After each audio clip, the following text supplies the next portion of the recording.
except tearing down religious leaders around the world. Billy Graham, there's hundreds of websites tearing him apart, picking him apart. Rick Warren, Andy Stanley, you name it, they're all out there. We got to quit taking our cues from them. We got to quit taking our cues from the political people. Listen, we need to get our cues on how to live from Jesus. There is something very, very wrong with us when we are more familiar with what somebody else believes than what Jesus said. Something very, very wrong there, friends. If that offends you, you might be listening, because it's true. It's absolutely true. When we know who Jesus is, we know who we are to be in this culture, in this world. And so who was Jesus when he walked in this world? Who was he? Well, first of all, he was a blesser, and we are called to be blessers.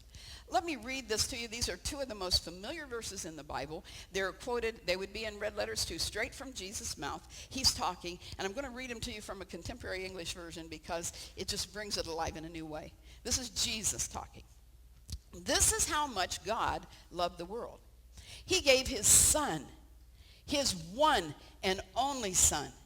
And this is why. So that no one need be destroyed. By believing in him, anyone can have a whole and eternal life. God didn't go to all the trouble of sending his son to merely point an accusing finger, telling the world how bad it was. He came to help, to put the world right again. Anyone who trusts in him is acquitted. Anyone who refuses to trust him has long since been under the death sentence without knowing it. And why?